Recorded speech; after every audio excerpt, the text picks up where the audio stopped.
नमस्कार, रेशूज किचनमध्ये आपल्या सर्वांचे खूप खूप मनापासून स्वागत। आज आपण कच्च्या कैरीमध्ये गूळ टाकून अशी एक मस्त चटपटीत आणि झटपट बनणारी रेसिपी बनवणार आहोत की अगदी बोटे चाकतच राहाल। चला तर मग रेसिपीला सुरुवात करूया। तर इथे मी 2 कैरी घेतलेली आहेत। तर ही तोतापुरी कैरी आहे।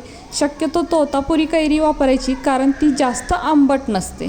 तर इथे मी 2 मीडियम साईजची तोतापुरी कैरी घेतलेली आहे। तर यावरती पहा थोडेसे डाग आहेत, पण हरकत नाही, आपल्याला याची साल काढूनच टाकायची आहे। कैरी स्वच्छ धुवून घ्यायची व ही कैरी मी पाण्यामध्ये 5 मिनिटं ठेवलेली होती। आता कैरीचा जो देठ आहे तो कापून टाकायचा। तर कापताना मी पहा थोडंसं वरतूनच कापलेलं आहे, म्हणजे यातला चीक जो असतो तो निघून जातो। तर या कैरीची सुद्धा आपण आता देठ काढून टाकूया।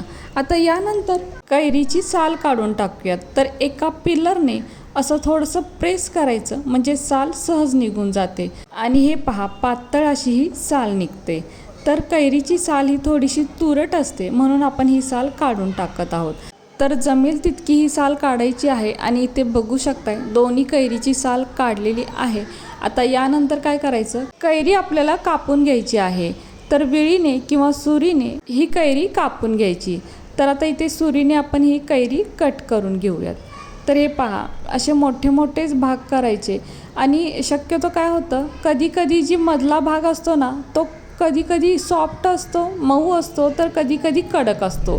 जर कैरीचा मधला भाग मऊ असेल तर फक्त यामधली कोय काढायची आणि बाकीचा भाग आपण घेऊ शकतो। तर हे पहा ही जराशी मऊ होती, तर फक्त हे जी मधली बी म्हणजे कोय असते ती फक्त काढून घ्यायची आणि बाकीची कैरी घ्यायची। तर आता इथे आपण दुसरी सुद्धा कैरी अशीच चिरून घेऊयात। तर बघू शकता इथे मी थोड्याशा मोठ्याच फोडी करून घेतलेल्या आहेत।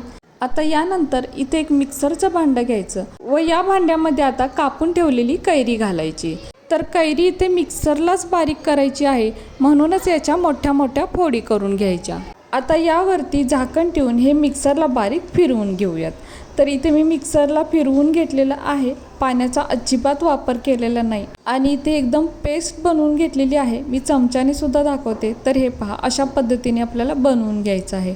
यानंतर गॅसवर एक कढई ठेवायची। कढई थोडी गरम झाली की यामध्ये 1 चमचा तूप घालायचं।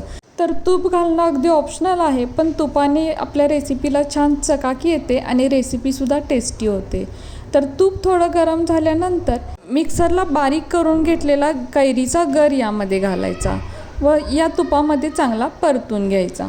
तर कैरी आपण इथे उकडून घेतली नव्हती, त्यामुळे हा जो गर आहे तो या तुपामध्ये चांगला परतून घ्यायचा। आणि कलर पहा काय मस्त कलर आहे आणि आत्ताच यावरती थोडीशी चकाकी दिसते। तर चांगलं 1 मिनिट भरासाठी हा आंब्याचा गर मी या तुपामध्ये परतून घेतलेला आहे। आता यानंतर यामध्ये आपण गूळ घालूयात। तर इथे मी काळा गूळ वापरत आहे, आपण हवं तर पिवळा गूळ वापरला तरीही चालेल, त्याने सुद्धा कलर खूप छान येतो। पण काळा गूळ माझ्याकडे आहे आणि तो केमिकल विरहित असतो, म्हणून शक्यतो मी काळा गुळाचा वापर करते, किंवा गुळाऐवजी आपण इथे साखरेचा सुद्धा वापर करू शकतो। तर इथे आता जो आपला आंब्याचा गर होता ना तो अंदाजे 1.5 वाटी होता, त्यासाठी मी ती 1 वाटी काळा गूळ वापरलेला आहे। आता आंब्याच्या रसामुळे हा गूळ यामध्ये पटकन वितळतो।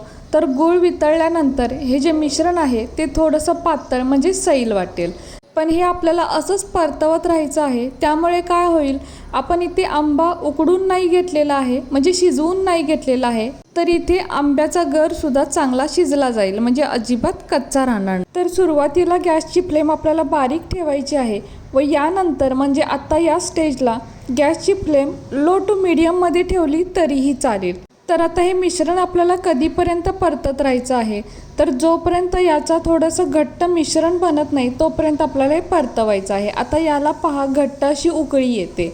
तर आता काय करायचं, यामध्ये अर्धा चमचा वेलची पावडर घालायची। तर वेलची पावडर घालणं अगदी ऑप्शनल आहे, आपल्याला आवडत नसेल तर नाही घातली तरीही चालेल, पण वेलचीचा स्वाद खूप छान येतो व ही रेसिपीसुद्धा खूप छान लागते, म्हणून मी इथे वेलची पावडर घातलेली आहे। व वेलची पावडर आता यामध्ये चांगली मिक्स करून घ्यायची व यानंतर यामध्ये अगदी पाव चमचा मीठ घालायचं. तर मी ते काळं मीठ वापरलेलं आहे.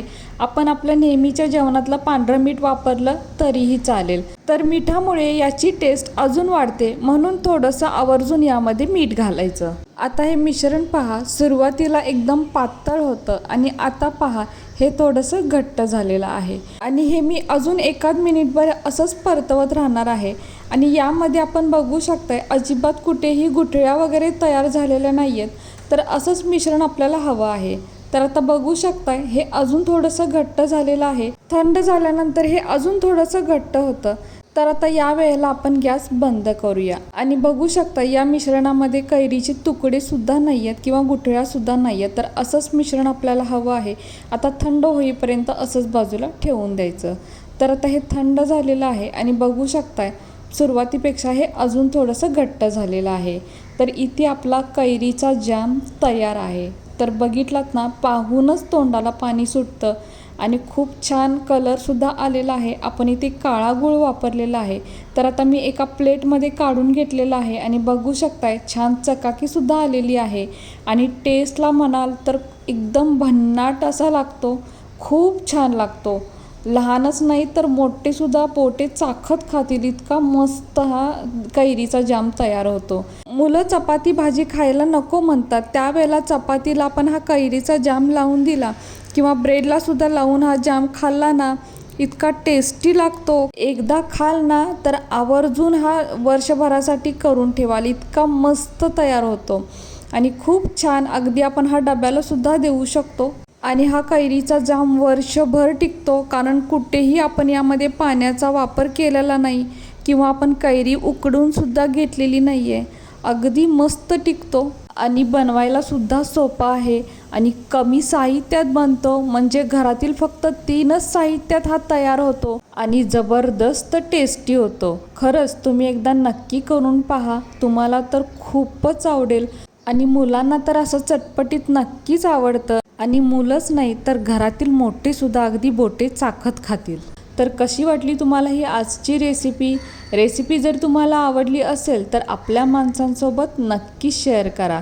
आणि हो, व्हिडिओ जर तुम्हाला आवडला असेल तर प्लीज आपल्या या व्हिडिओला एक लाईक नक्कीच करा.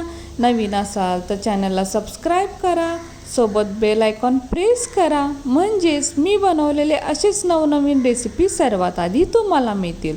आता पुन्हा भेटू अशाच एका नवीन रेसिपीसोबत.